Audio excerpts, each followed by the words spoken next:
All right, we're going to move on to the House races now, and we have a whole run of them that are uncontested. We're going to start with House District 3, Taylor Rose. Well, good evening, everybody. Thank you very much again to the Republican women for putting this on. It's very exciting to be on this side of the podium for the last, 4 election cycles. I've been assisting and running other campaigns, and so usually I'm sitting on that side of the aisle. So it's nice to be here on this side of the podium. My name is Taylor Rose, and I am the House candidate for House District 3, which is Columbia Falls, all the way through the canyon to Essex, then up the North Fork to Pullbridge, and the western half of Glacier Park.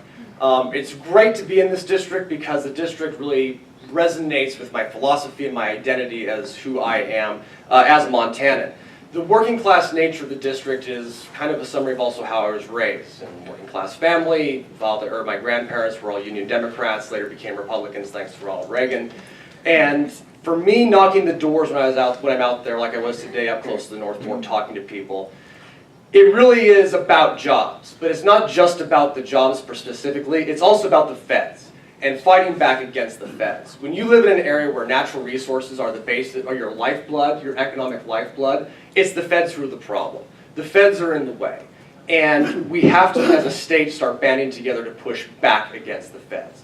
And so coming from my district, when I knock the doors and I see the levels of poverty in places like Hungry Horse, I find that unacceptable. And I blame the feds for it, because they're the ones inhibiting us from going out and getting the trees in the woods and bringing them back to make into plywood. And to give those loggers jobs. But also going hand in hand with this manufacturing. Up in that part of the county, we've got a huge problem with the issue of CFAC right now. What do we need to do with that? Get the place cleaned up as fast as possible, put it back on the market so we can get another manufacturing plant there to provide high-paying jobs for the workers up there. I view myself as a sort of populist, pro-labor Republican, and that's how I want to help those people, is by getting them high-paying jobs. It's nice that we have low unemployment. But when you're a working class family and you're making $23,000 a year working 2 jobs at over 40 hours a week, that's unacceptable as well. And that's the story of a lot of people in my district, and I find that unacceptable. And so I'm running up in that area to hopefully bring about some positive economic change for the working class families up there and to fight for the sovereignty of our state. All right.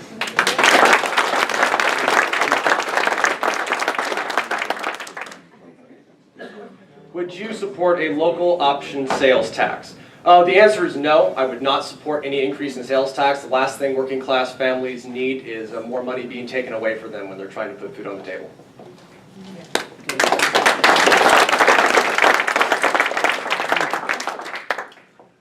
All right, our next candidate for House District 4, Matt Regier.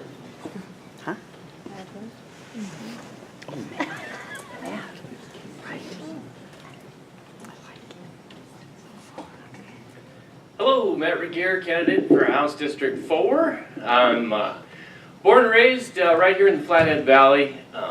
Graduate Flathead High School in 1999. There we go, all right. Went on to University of Montana, I graduated there. So Montana boy through and through. I was raised a conservative, which meant you turn the lights out when nobody's in the room. You finished what was on your plate.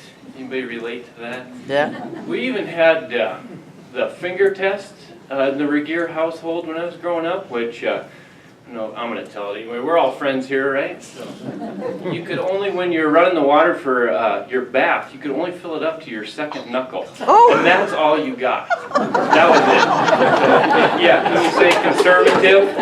Yes. There's a few times I wish I was a liberal. I'll tell you. Anything goes, right? You never say no, right? I could have had a real bath if my parents had only been liberal, but no. Hand in hand too with conservatism is values, and that's really why I'm running. Is values have changed. Values don't mean what they meant. We're losing the meaning of the word values. Seems like I'm not the oldest guy here, but I feel old just when I look back in high school, see what values meant and what they mean today and the difference in between there. So that's really why I'm running, just to be one more voice with all of you, or almost all of you, to stand up against those that would take our freedom, those that would take our liberty, and stand up against those that would change the meaning of the word values. Thank you. Matt Regier.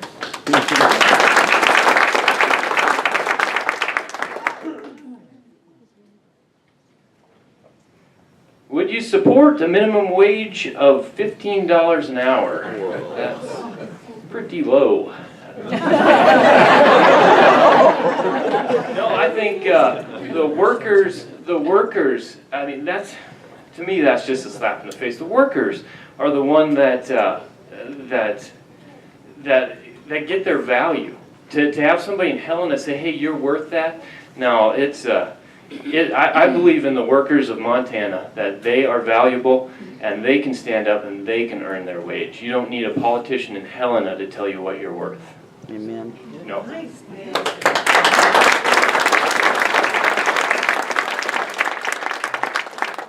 Well, I guess that means Hillary's next speech is going to be less well attended. All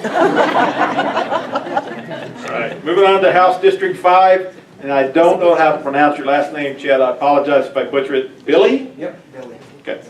Chet Billi. What a guy. Good job.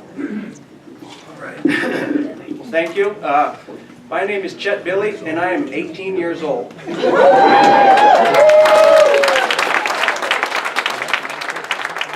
Currently finishing up my senior year of high school, and I'm running to represent Whitefish in the Montana House of Representatives.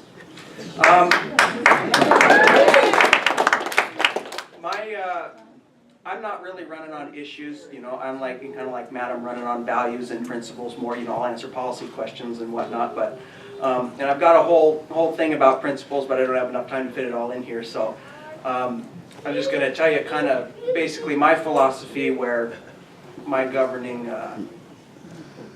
style would come from. Man in his natural state is a free and sovereign being. Yes. Because there is nothing in nature that ordains one human to rule over another. Absolutely nothing. Therefore, the proper role of government is to secure for the individual his rights. That's the primary role. Anything in conflict with that is illegitimate governance. Now, when man is in this natural state of freedom, human nature demands that he strive for self-betterment, because when you're relying on yourself, prosperity is essential to survival. Thus, freedom is embodied in the path to prosperity and success, because when man is not free, not only is he unable to prosper, he has no reason to. In order for man to prosper, he must be free. Amen. Ronald Reagan once said that freedom is not passed on in the bloodstream. Every generation must fight for it. In order to go in the direction of freedom and prosperity, we have to raise a new generation that embraces the founding principles of freedom, personal responsibility, individual accountability, the right to make your own choices, and the right to the fruits of your own labor. I am part of this new generation, and I embrace these principles. I'm running for office because I want to be on the political front lines fighting for my generation. My generation needs that. I'm asking for anybody in this district, in my district, I'm asking for your support.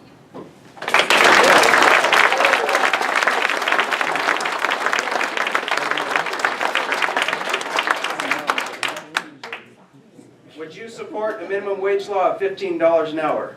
Absolutely not. It makes it harder for young people like me to enter into the workforce, because we're competing with people who've been in the labor for 10, 15, 20 years. They're worth a lot more than we are. So it takes away those entry-level jobs, and it also takes away my ability to negotiate for my own wages.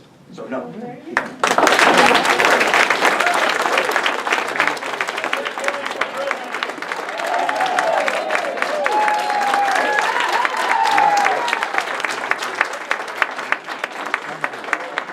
I do have to ask Chet one more question. You have to ask one more question, Chet. Sure. Make an A in government? What? Yes. Thought so.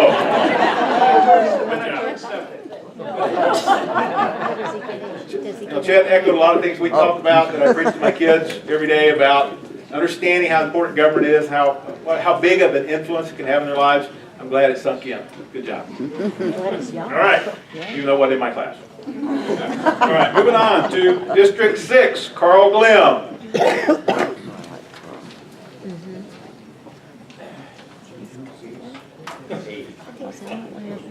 Thanks everybody for coming, and thanks Republican Women for having us. I'm Carl Glimm. I'm the current representative for House District 6.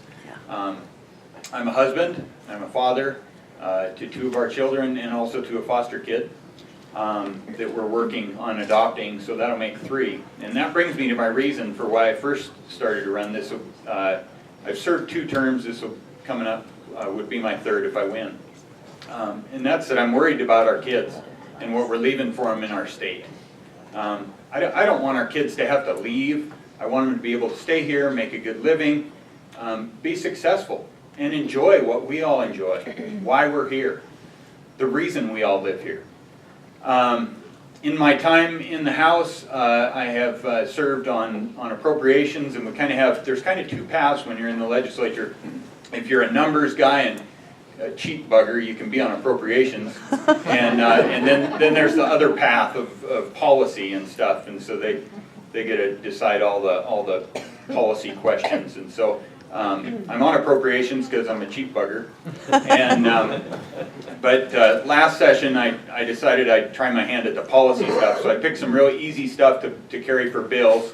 I had a gun bill, a religion bill, and a water bill. So, you know, if you want to pick 3 good ones, and you're a cheap bugger, you're gonna jump right in with both feet into policy. It was none of my bills passed, but they're all tough issues. They are, and they're tough to get through. And when you're trying to make a difference in those areas, it's tough to get bills through, and it should be.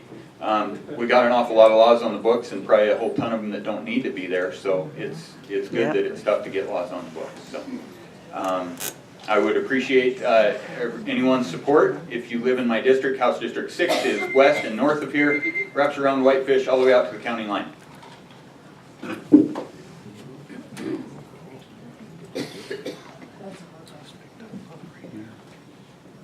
There was one question that I heard earlier, and I cringed when I heard it.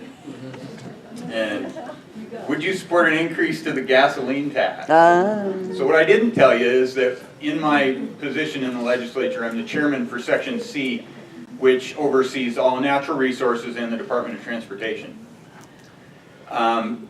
We have had, I think it's about 19 years of a stagnant gas tax.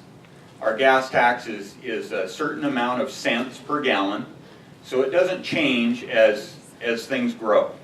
So although construction costs have increased dramatically, we haven't been keeping up with those costs, and likewise, that's why a lot of our infrastructure is starting to fail.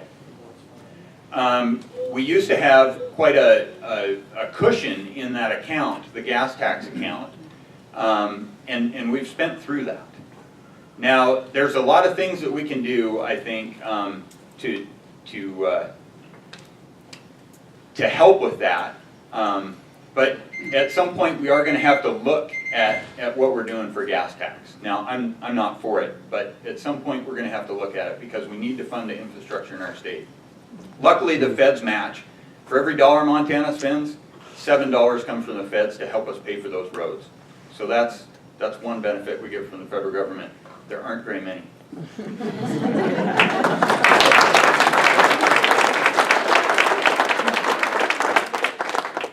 Right, our next candidate is for House District 7, Frank Garner.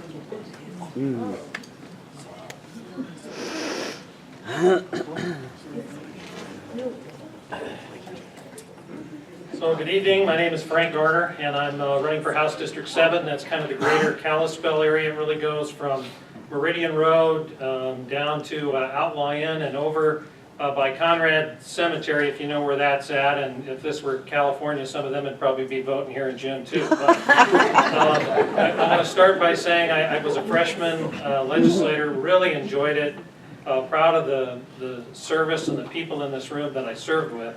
Unfortunate that we had that I had 6 of the bills that was the primary sponsor that passed.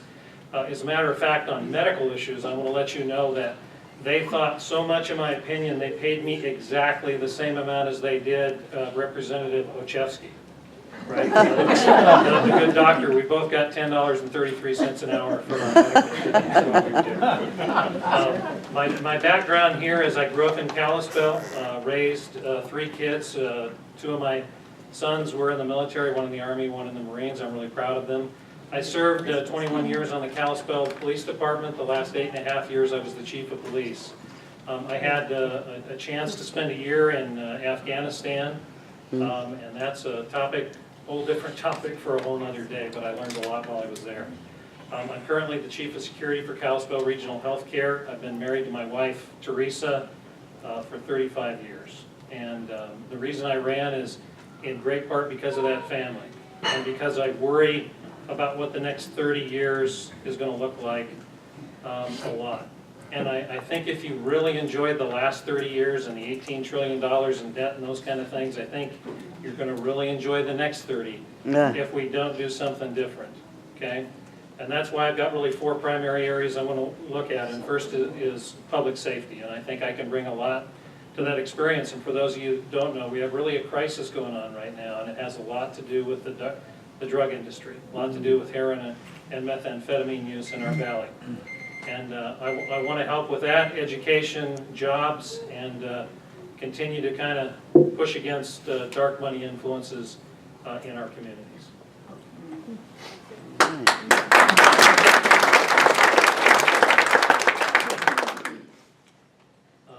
Would you support legislation to allow legislators, I think I've heard this somewhere before, to carry a concealed weapon or to open carry while in the state building? So the answer is maybe, and I'll tell you why. Is because not everybody with a gun is necessarily a benefit to you. And I have seen that show for 30 years. I actually voted this last session to allow more access to firearms for students on college campuses. My son, the one from the Army, was part of a veterans group at Colorado State University. They made it legal for students to carry there with a concealed weapon permit. And it's a super liberal college in Colorado. You know what happened after they did that? Nothing. Yeah, I mean, nobody got hurt, right? Because suddenly they allowed the carry of guns, and we had good people with guns in their hands. And I think that's important, but I think just putting a gun in somebody's hand doesn't necessarily solve a problem, whether it's teachers or legislatures or other folks. It's not just being able to have a gun. It's not just being able to shoot it. It's being able to make that good decision about what should be done with it when you have it. So I think it would have to be limited.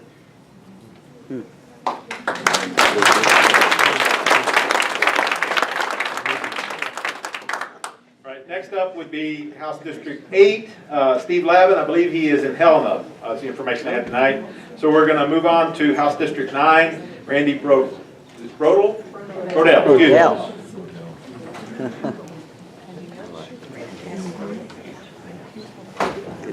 Thank you. Thanks to the Republican women for hosting this and for all of you for coming out. I appreciate it so much. I used to think that as I was looking at this, that the hardest thing I could possibly do would be to run for office. And now, this coming session, I'll be terming out. And now I'm kind of thinking maybe the hardest thing will be to not come back. Because you get so, you realize so much what the role of the legislature is in not just controlling government, but being the representatives of the people. And honestly, the people, as you know by reading the Constitution, the people are the government. And if we don't realize that, then we make some mistakes. And I would tell you that we as the people have a responsibility. It's not just a right to vote.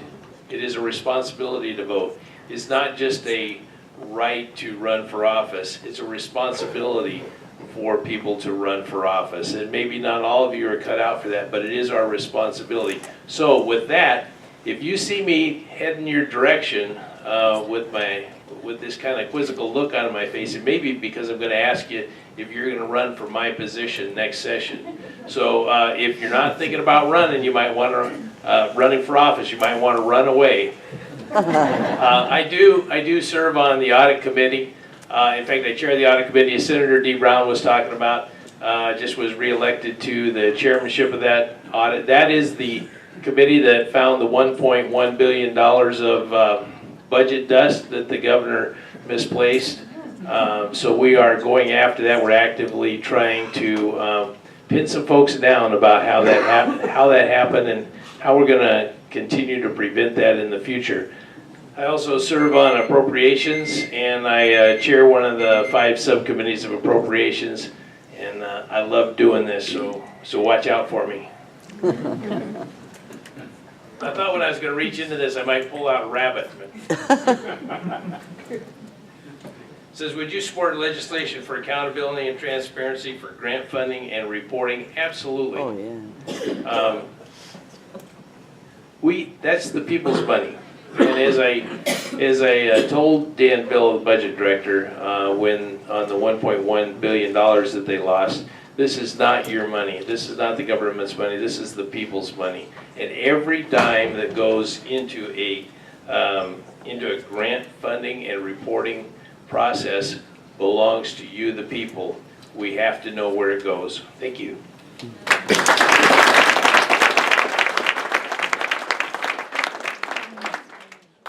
Our next candidate from House District 10, Mark Noland.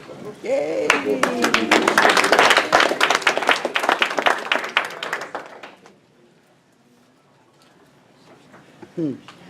For those younger people, this day will be coming. Well, isn't it great to have youth step up? I am so impressed. I'm going to share a couple things with you tonight. I'm uncontested, so I won. Use the mic, honey. I'm uncontested, so I won. I'm excited. So I feel like I can say a few things today and not be in trouble. Why am I running? I want to fight for the cause of our country. That is why I'm running for office. To help defend our freedoms and to provide jobs. We need to do a couple things, and that's what I want to cover here tonight a little bit. Stop the UN gun grab. Yes. Okay, stop the UN gun grab. The United Nations global control, the crown jewel of President Obama's power grab, the UN Small Arms Treaty. Obama's climate plan needs to be stopped. Yes. Renewable resources. Can we do a good job in the state of Montana? We know we can. We talked about growing marijuana. I'm not going to go there. Allowing refugees to settle in Montana towns, that was addressed. The governor has the power to protect us and safeguard our communities. But this governor appears to want to force us to participate in the scheme which is against the will of the people. Yep. This election is so important that we need sound leadership in helping protect us against these types of engagements. You know, at least as far back as 2009, terrorists were using the refugee program to get into the United States. You cannot have an unvetted refugee program. We need to talk, what about unemployment? How is that going to affect if they come here? Has the governor thought of that?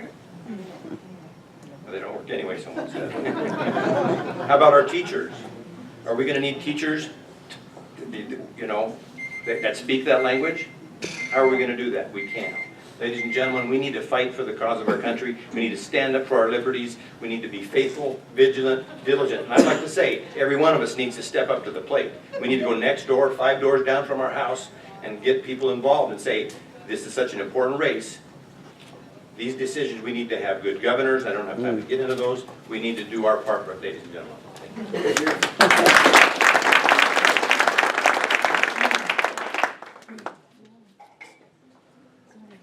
Would you support legislation for work requirements or volunteer hours for recipients of the food stamp program or welfare, providing they meet criteria and can indeed work?